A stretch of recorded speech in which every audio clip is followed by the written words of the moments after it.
Chapter 11. Meribah. "Oh, my friend, you have gotten into Lob's Pond." Jack the Giant Killer. Lord Peter broke his journey north at York, whither the Duke of Denver had been transferred after the assizes, owing to the imminent closing down of Northallerton Jail. By dint of judicious persuasion, Peter contrived to obtain an interview with his brother. He found him looking ill at ease, and pulled down by the prison atmosphere, but still unquestionably defiant. "Bad luck, old man, but you're keeping your tail up fine. Beastly slow business, all this legal stuff, what? But it gives us time, and that's all to the good. It's a confounded nuisance. I'd like to know what Merbles means. Comes down and tries to bully me. Damned impudence. Anybody'd think he suspected me." "Well, look here, Jerry, why can't you let up on this alibi of yours? It'd help no end, you know. After all, if a fellow won't say what he's been doing, it ain't any business of mine to prove anything. They've got to show I was there, murdering the fellow. I'm not bound to say where I was. I'm presumed innocent, aren't I, till they prove me guilty? I call it a disgrace. Here's a murder committed, and they aren't taking the slightest trouble to find out the real criminal. I gave 'em my word of honour, to say nothing of an oath, that I did not kill Cathcart. Though, mind you, the swine deserved it. But they pay no attention. Meanwhile, the real man's escaping at his confounded leisure. If I were only free, I'd make a fuss about it." "Well, why the devil don't you cut it short, then? I don't mean here and now to me, but to Merbles. Then we could get to work." "I wish you'd jolly well keep out of it. Isn't it all damnable enough for Helen, poor girl, and mother, and everyone, without you making it an opportunity to play Sherlock Holmes? I'd have thought you'd have the decency to keep quiet for the family's sake. I may be in a damned rotten position, but I ain't making a public spectacle of myself, by Jove." "Hell!"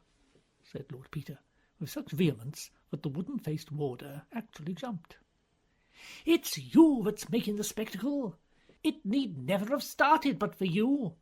Do you think I like having my brother and sister dragged through the courts and reporters swarming over the place, and paragraphs and news bills of your name staring at me from every corner, and all this ghastly business ending up a great show in the House of Lords, with all the people togged up in scarlet and ermine, and all the rest of the damn fool jiggery-pokery? People are beginning to look oddly at me at the club, and I can jolly well hear 'em whispering that Denver's attitude looks jolly fishy." "Oh, begad! Cut it out, Jerry." "Well, we are in for it now, and thank heaven there are still a few decent fellows left in the peerage, who know how to take a gentleman's word, even if my own brother can't see beyond his rotten legal evidence." And they stared angrily at one another. That mysterious sympathy for flesh, which we call family likeness, sprang out from its hiding-place, stamping their totally dissimilar features with an elfish effect of mutual caricature. It was as though each saw himself in a distorting mirror, while the voices might have been one voice with its echo. "Look here, old chap. Look, I'm frightfully sorry. I don't mean to let myself go like that. If you won't say anything, you won't. And we are all working like blazes. We're sure to find the right man before very long. You'd better leave it to the police. I know you like playing detective, but I do think you might draw the line somewhere." "Well, that's a nasty one.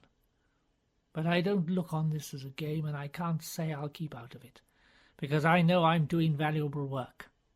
But I can honestly see your point of view, and I'm jolly sorry you find me such an irritating sort of person.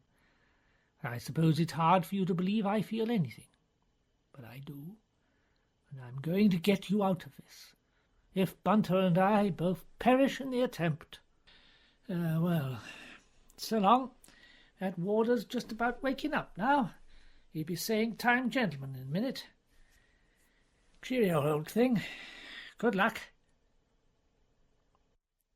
"Bunter, is my manner really offensive when I don't mean it to be?"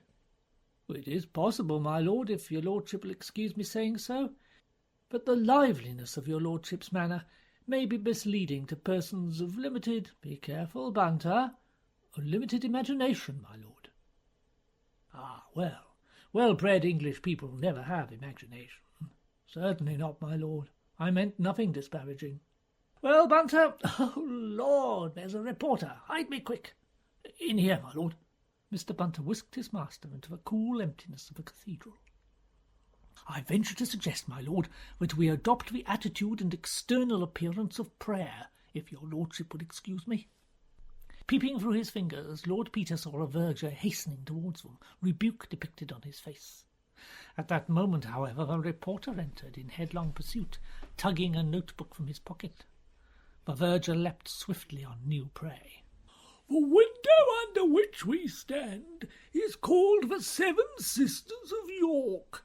They say— Master and man stole quietly out.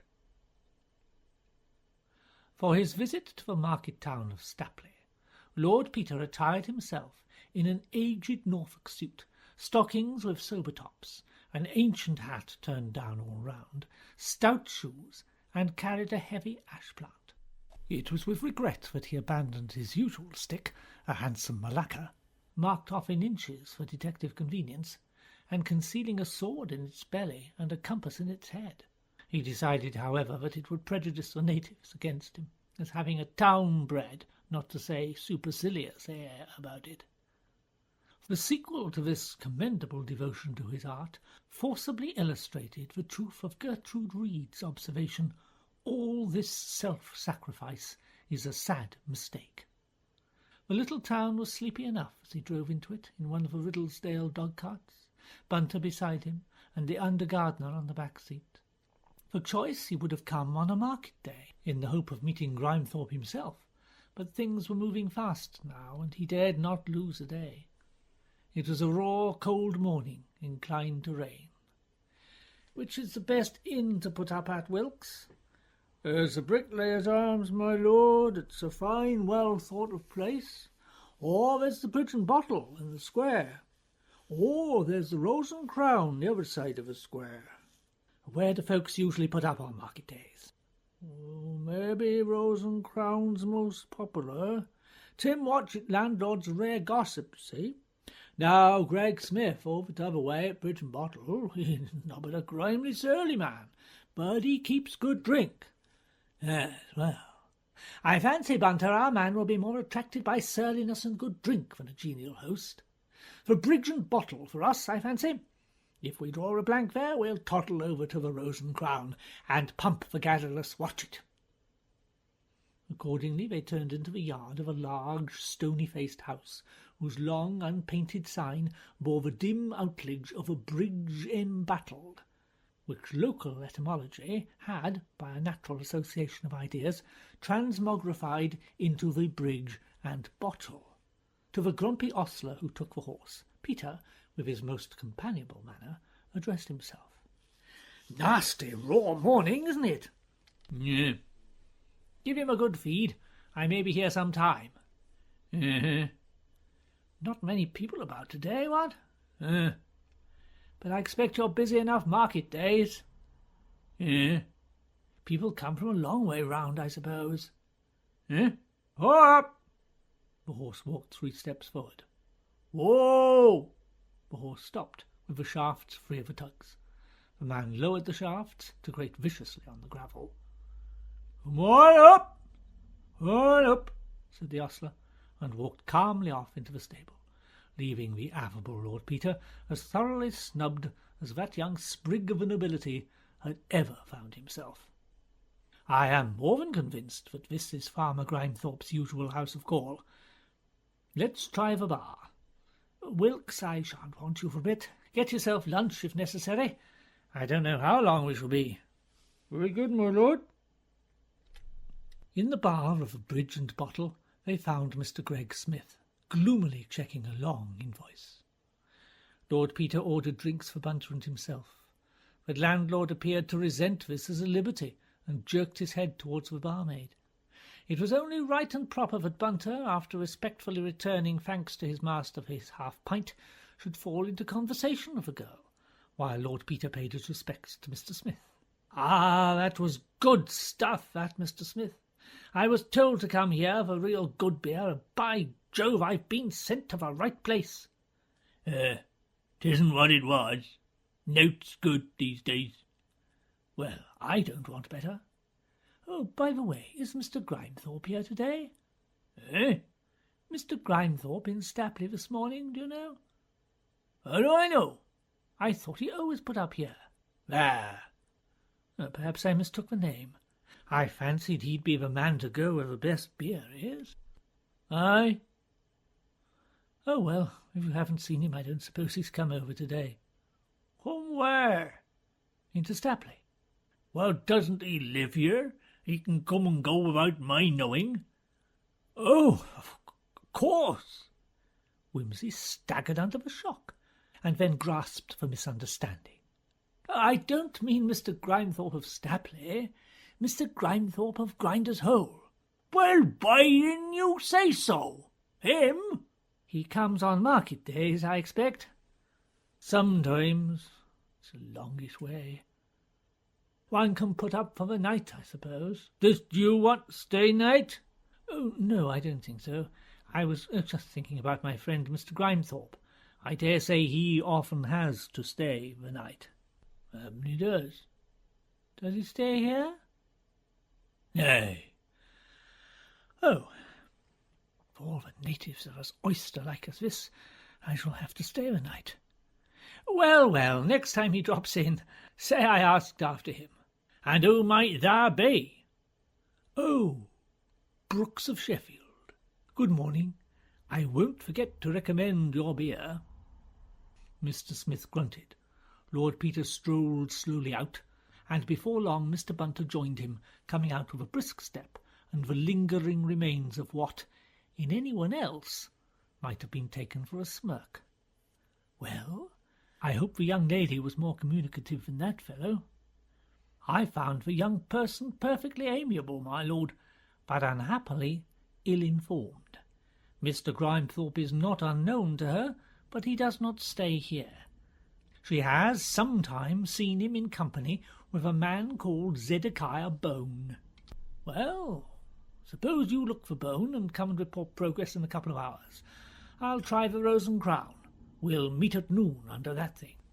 That thing was a tall erection in pink granite, neatly tooled to represent a craggy rock, and guarded by two petrified infantrymen in trench helmets. A thin stream of water gushed from a bronze knob halfway up. A roll of honour was engraved on the octagonal base, and 4 gas lamps on cast-iron standards put the finishing touch to a very monument of incongruity. Mr. Bunter looked carefully at it, to be sure of recognizing it again, and moved respectfully away. Lord Peter walked 10 brisk steps in the direction of the Rose and Crown. Then a thought struck him. "Bunter!" "My lord?" "Nothing, but I've just thought of a name for it. For that memorial. I choose to call it Meribar." "Ah, yes, my lord, the Waters of Strife. Exceedingly apt, my lord. There's nothing harmonious about it, if I may say so. Will there be anything further, my lord?" "No, that's all." Mr. Timothy Watchet of the Rose and Crown was certainly a contrast to Mr. Greg Smith. He was a small, spare, sharp-eyed man of about 55, with so twinkling and humorous an eye, and so alert a cock of a head, that Lord Peter summed up his origin the moment he set eyes on him. "Morning, landlord. And when did you last see Piccadilly Circus?" "Hard to say, sir. Getting on for 35 year, I reckon. Many's the time I've said to my wife, 'Liz, I'll take you to see the Holborn Empire before I die,' but what with one thing and another, time slips away. One day's so like another, I'm blowed if I can remember how old I'm getting, sir." "Well, you've lots of time yet." "I hope so, sir. I ain't never what you may call got used to these northerners. That slow they are, sir, it fair give me the hump when I first come here. And the way they speak, that took some getting used to. Call it English, I used to say. Give me the Frenchies in the Chanticleer restaurant. But there you go, sir. Customs, everything. Blowed if I didn't catch myself a saying yon side the square the other day. Ha! Me! Well, I don't think there's much fear of your turning into a Yorkshireman. Didn't I know you the minute I set eyes on you? In Mr. Watchett's bar, I said to myself, my foot is on my native paving stones. Well, that's right, sir. And being there, sir, what can I have the pleasure of offering you? Excuse me, but I seen your face somewhere. Well, I don't think so. But that reminds me, do you know one Mr. Grimethorpe? I know 5 Mr. Grimethorpes. Which one of them were you after? Mr. Grimethorpe of Grinder's Hole. Oh, friend of yours, is he? Not exactly. An acquaintance. An acquaintance. There now. I knowed your face. Didn't you live over at Riddlesdale, sir? Well, I'm staying there. I knowed it. Mr. Watchett triumphantly dived behind the counter and brought up a bundle of newspapers, turning over the sheets excitedly with a well-licked thumb. There, Riddlesdale, that's it. He smacked open a Daily Mirror of a fortnight or so ago. The front page bore a heavy block headline. The Riddlesdale Mystery, and beneath was a lifelike snapshot entitled, Lord Peter Wimsey, the Sherlock Holmes of the West End, who is devoting all his time and energies to proving the innocence of his brother, the Duke of Denver. You won't mind my saying how proud I am to have you in my bar, my lord. Here, Jem, you attend to them other gentlemen. Don't you see they're waiting? I've followed all your cases, I have, my lord, in the papers like. Oh, it's just like reading a book. And to think, look here, old thing, do you mind not talking quite so loud? Seeing dear old Felix is out of a bag, so to speak, do you think you could give me some information and keep your mouth shut, what? Oh, yeah, come behind the bar parlour, my lord. Nobody'll hear us there. Jem, bring a bottle of that. Oh, what do you have, my lord? Well, I don't know how many places I may have to visit, so I better not. Jem, bring a quart of the old ale.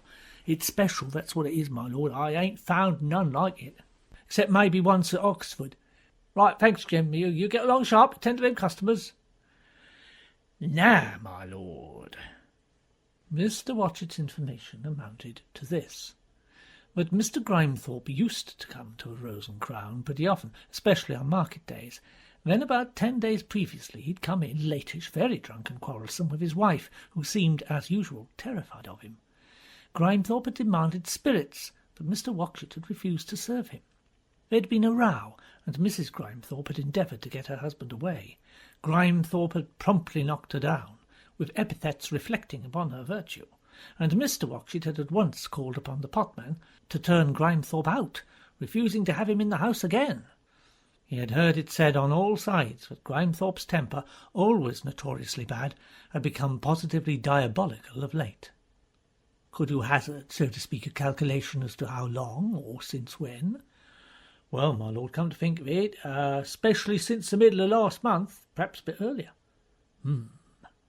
Not that I go so far as to insinuate anything, nor would your lordship neither, of course. Oh, certainly not. What about? Well, there it is. What about? Do you remember what time he came in? Well, now, I've a fancy he was here till lunch. The waitress said no. Here, Bet! Do you happen to recollect where Mr. Grimethorpe lunched here? October 13th, Wednesday it were. The day the poor gent was murdered over at Riddlesdale. Grimethorpe old Grinder's Hole? Yes, he took lunch and then come back to sleep. I'm not mistook, for I waited on him and took up his water in the morning. He only gave me 2pence. Good grief, how monstrous. Look here, Miss Elizabeth, you're sure it was the 13th? Because, well, you see, I've got a bet on with a friend. I don't want to lose the money if I can help it. You're positive it was Wednesday night he slept here? I could have sworn it was Thursday. No, 'twas Wednesday, for I remember hearing the men talking of the murder at the bar and telling Mr. Grimethorpe next day. Sounds conclusive. What did Mr. Grimethorpe say about it? Well, there now, 'tis queer you should ask that. Everyone noticed how strange he acted. He turned all white like a sheet and looked at both his hands, one after the other, and then he pushes his hair off his forehead, dazed like, We reckoned he hadn't got over for drink, but he's more often drunk than not. So what I thought to myself was, I wouldn't be his wife for £500. Quite. I should think not. You can do a lot better than that.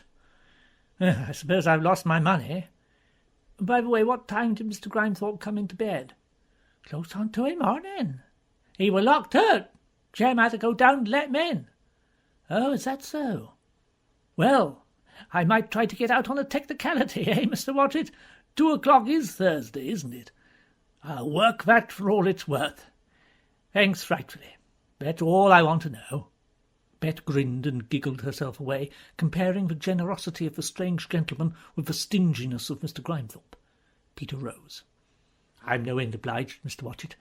I'll just have a word with Jem. Don't say anything, by the way. Not me. I knows what's what. Good luck, my lord. Jem corroborated Bet. Grimethorpe had returned at about 1:50 a.m. on October the 14th, drunk, and plastered with mud. He muttered something about having run up against a man called Watson. The ostler was next interrogated. He did not think that anybody could get a horse and trap out of a stable at night without his knowing it. He knew Watson. He was a carrier by trade and lived in Winton Street. Lord Peter rewarded his informant suitably, and set out for Winton Street. But the recital of his quest would be tedious. At noon he joined Bunter at the Meribah Memorial. Any luck? I've secured certain information, my lord, which I've duly noted. Total expenditure on beer for self and witnesses, 7 shillings 2pence, my lord. Lord Peter paid for 7 shillings 2pence without a word, and they adjourned to the Rose and Crown. Being accommodated in a private parlour, and having ordered lunch, they proceeded to draw up the following schedule. Grimethorpe's movements. Wednesday, October the 13th, to Thursday, October the 14th. October 13th. 12:10 p.m. arrives Rose and Crown. 1 o'clock p.m. lunches. 3 o'clock p.m. orders 2 drills from a man called Gooch in Trimmer's Lane. 4:30 p.m. drink with Gooch to clinch bargain. 5 p.m. calls at house of John Watson, carrier, about delivering some dog food. Watson absent. Mrs. Watson says Watson expected back that night. Grimethorpe says will call again. 5:30 p.m. calls on Mark Dolby, grocer, to complain about some tinned salmon. 5:45 p.m. calls on Mr. Hewitt, optician, to pay bill for spectacles and dispute the amount. 6 p.m. drinks with Zedekiah Bone at Bridge and Bottle.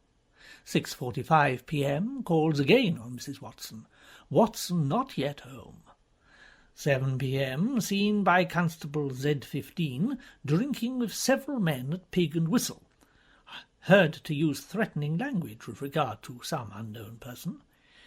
7:20 p.m. seen to leave Pig and Whistle with 2 men not yet identified. October 14th.